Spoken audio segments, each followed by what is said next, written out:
Kajian kita temanya apa? Kearifan memahami sunnah dan bid'ah. Kenapa judul ini saya kemukakan di mana-mana?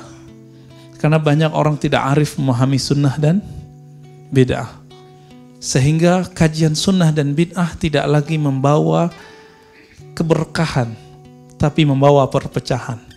Nah, kita tidak mau itu. Kita maunya islah bainan nas, bainal mu'minin.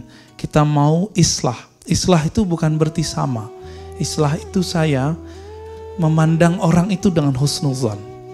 Sehingga saya tidak memandang dia sebagai orang yang berbeda dengan saya. Cuma karena beda hal-hal yang sepele, kemudian tidak membuat dia, oh itu beda, itu syubhat. Itu manhaj yang beda dengan aku. Nggak ada kalimat seperti itu. Suatu kali Zaid ibn Sabit yang sekarang jasanya kita pegang, apa itu? Al-Quran. Dalam hadis Sahih Bukhari dan Muslim, Abu Daud, Tirmizi dan imam-imam yang lain disebutkan bahwa Abu Bakar dan Umar radhiyallahu taala anhuma, ini pembeda ahlu sunnah dengan Syiah, membaca radhiyallahu terhadap sahabat-sahabat agung, yaitu Abu Bakar dan Umar. Mereka ini berdua datang kepada Zaid ibn Sabit. Apa yang mereka katakan? Wahai Zaid, engkau ulama muda, hafiz Quran. Sekarang tahukah engkau para hufaz terbunuh lebih dari ratusan orang. Di riwayat itu disebutkan 70, di riwayat lain 700. Wallahu alam mana yang lebih kuat. Apa kata Abu Bakar dan Umar?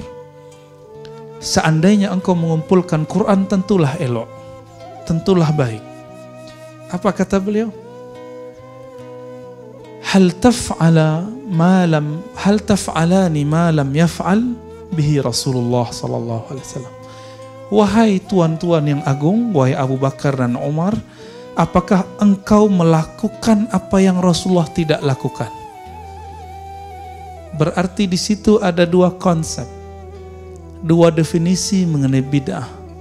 Definisi Abu Bakar dan Umar dan definisi Zaid.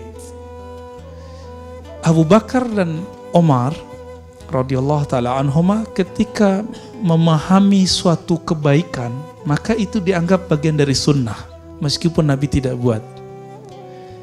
Namun Zaid ibn Sabit, kalau Nabi tidak buat, tidak lakukan, maka itu adalah bid'ah. Ada dua mazhab. Jadi dari dulu mazhab itu sudah ada. Maka antum yang memaksakan mazhab itu jadi satu, itu mustahil. Yang ada itu mazhab didialogkan, bukan dibenturkan. Coba lihat apa yang mereka lakukan. Lalu Abu Bakar dan Umar menjelaskan hujah-hujah mereka kepada Zaid ibn Sabit. Lalot, berbolak-balik, jawab-jawab. Dan itu tidak sebentar, memakan waktu yang sangat panjang. Akhirnya Zaid mengatakan, fa'ara ma ra'aya. Aku kemudian IC, ara itu terjemahan Inggrisnya IC. Aku faham apa yang mereka fahami berdua. Maka Zaid bin Sabit menerima, tapi beliau mengatakan, seandainya engkau merintahkan aku an anqula jabalan ila jabalin, memindahkan gunung ke gunung yang lain, tentu lebih mudah daripada memindahkan Al-Quran kepada satu tempat. Kenapa? Kalau gunung kelihatan nggak? Kalau Quran di mana? Di dada. Gimana ngumpulinnya? Namun Zaid bin Sabit ternyata terima. Kita baca kisah itu, ternyata kisah itu sebelumnya yang berdebat adalah Abu Bakar dan Umar. Ternyata Abu Bakar dan Umar pun beda faham. Zaid bin Sabit di awal satu faham dengan Abu Bakar. Yang Nabi tidak buat, hal taf'al ma lam yaf'alhu Rasulullah, apakah engkau buat satu yang tidak buat oleh Rasulullah sallallahu alaihi wasallam? Maka itu bid'ah. Tapi Umar mengatakan, kalau kita tidak kumpulkan Quran, maka umat setelah kita, generasi setelah kita mau baca Quran apa? Maka beruntunglah antum, karena bid'ahnya Umar, kita masih dapat baca Quran. Dan sekarang udah jadi Android ya. Ada di handphonenya nggak? ada di smartphone. Itu adalah bid'ahnya Umar. Lalu mereka dialog. Dialog itu tidak ada di sana. Ente syubhat, Umar, nggak ada. Manhaj kita beda loh. Saya nggak mau dengerin. Kabur gitu, nggak ada. Nggak ada kalimat itu muncul. Tapi di situ bertanya, hal. Itu kan pertanyaan. Pertanyaan sopan. Hal taf'al ma lam yaf'alhu Rasulullah. Hei Umar, apakah engkau buat yang Nabi tidak buat? Sopan nggak tuh? Cuma nanya konfirmasi, maksud kamu apa? Tapi enggak, itu ente bid'ah, enggak bisa, enggak begitu. Ya. Kawan saya khutbah di satu tempat, cuma sayangnya dia tidak tahu adab di tempat itu enggak boleh angkat tangan. Dia angkat tangan kemana-mana. Berdirilah seseorang, angkat tangan lagi, ente turun, di sini khutbah ente enggak benar. Nggak beradab ente. Mana yang nggak beradab? Yang negur di bawah atau yang di atas? Jadi yang negur lupa, dia negurnya nggak pakai adab. Seharusnya gimana caranya? Tunggu selesai dulu, dia qadha dulu sholatnya. Kalau memang dia nggak yakin sahih, dia sholat zuhur dulu. Habis itu baru dia ajak ngobrol tuh orang. Atau selesai sholat dia ajak langsung ngobrol, bukan berdebat tapi berdialog. Jadi teman-teman semua, ini yang kita sebut piknik. Ternyata pemahaman yang sempit itu bisa dipiknikkan. Maka selamatlah antum yang suka piknik. Yang ngajinya bukan kepada satu orang. Amalkan sikap Abu Bakar dan Umar. Adakah yang lebih mulia dari mereka setelah Rasulullah SAW? Gak ada. Nabi mengatakan apa? Iktadu bisyaykhaini, ya.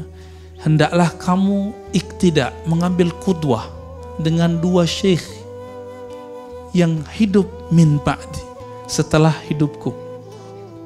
Ini pesan Rasulullah SAW. Kenapa Nabi nggak sebut Ali? Ali bukan syekh. Syekh itu artinya tua, orang tua. Kalau Ali lain lagi, ana madinatul ilmi wa aliyun wa abuha, riwayat Imam Tirmizi. Kalau Utsman lain lagi. Kalau Umar disebut dengan dua model. Disebut dengan muhaddas. Muhaddas bukan ahli hadas. Muhaddas artinya mulham. Orang yang dapat ilham. Maka ketika Umar radhiyallahu ta'ala anhu melihat orang di bulan Ramadan, ada yang ruku, ada yang sujud, ada yang berdiri, ada yang lagi tidur-tiduran, ada yang senderan, ada yang baca Quran. Beliau mengatakan, seandainya engkau hai Ubay memimpin mereka sholat, dipimpinlah sholat berapa rakaat? 20 rakaat.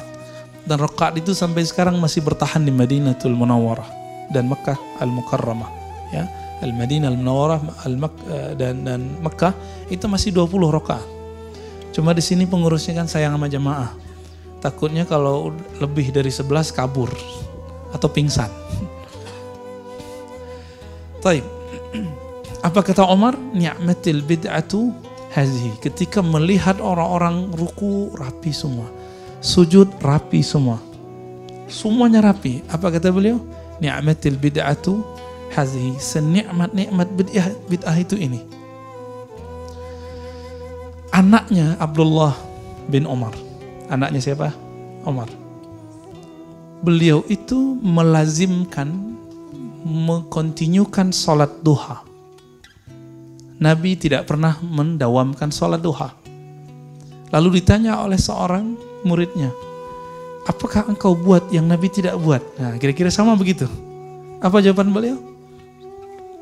Ni'matil bid'atu hazihi. Senikmat-nikmat bid'ah itu ini. Dan ini semua riwayatnya sahih. Maksud kalimat-kalimat ini apa? Jadi teman-teman semua, ketika kita berbeda faham, maka bertanyalah, bukan menghindar. Maka konfirmasilah, bukan menuduh syubhat. Itu maknanya. Karena inti dari agama kita bukan mengenal sunnah bid'ah, tapi inti dari agama kita adalah al-akhlaq al-karimah. yang disebut dalam hadis husnul khulq, akhlak yang baik.